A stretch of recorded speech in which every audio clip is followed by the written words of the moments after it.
Coming back now to our big story of the hour. Now, more than 2 months since taking over Kabul, the Taliban is struggling to get international recognition. And in the latest effort by the leadership, a Chinese delegation is now meeting the Taliban's top leaders in Doha. Interestingly, this includes China's Foreign Minister Wang along with the State Councillor who met with Mullah Abdul Ghani Baradar, the acting Deputy Prime Minister in Taliban's interim government. And as we're getting reports, a meeting between the Chinese delegation and acting Foreign Minister Amir Khan Muttaqi is currently underway. Now, for more on this and this crucial meeting, our Pakistan Bureau Chief Anas Malik is now live with us on this broadcast from Kabul. Anas, thanks so much for joining us. Now, what can you tell us about this meeting between the Chinese Foreign Minister as well as the acting Deputy Prime Minister of the Afghan Taliban? What's on the agenda?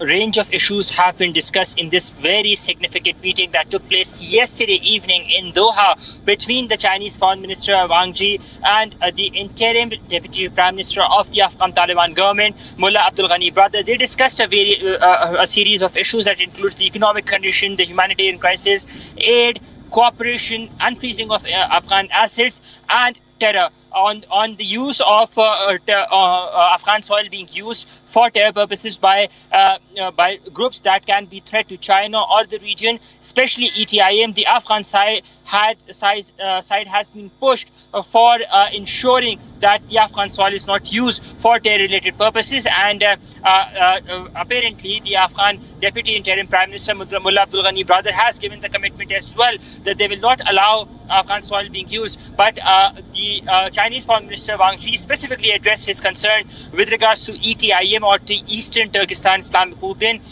using Afghan soil for its related operations. We've seen that, and additionally we've seen the IS as well trying to utilize Uyghur Muslims for its militant operations.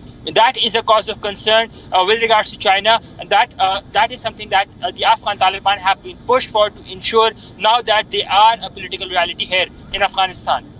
Right. Anas, most significantly, is this a clear legitimization of the recognition of the Taliban government by China? What does China stand to gain from this meeting?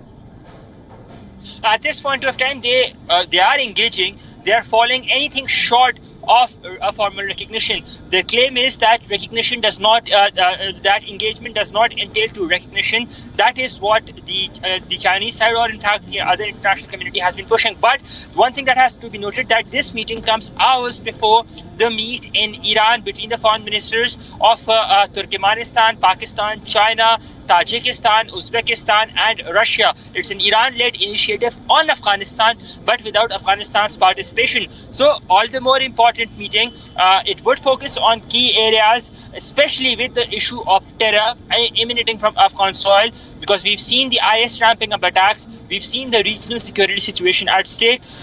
Along with that, unfreezing of Afghan assets is being discussed as well, and so on and so forth. So lots of agendas, lots of issues on the agenda there. Additionally, if I talk to you right now, there is, as we speak, there is a meeting that is currently ongoing between Amir Khan Muttaqi and his delegation, the Taliban's foreign minister, and Wang and his delegation in Doha. It was a breakfast meeting that was scheduled to begin between 8:30 and 9 a.m. Doha time, and it is to last for about an hour or an hour and a half. So that would also see issues of key areas of interest being discussed. That includes economic cooperation, bilateral cooperation as well. Right, Anas, thank you so much for all those inputs, and thank you for joining us on this broadcast. WION World is now available in your country. Download the app now and get all the news updates on the move.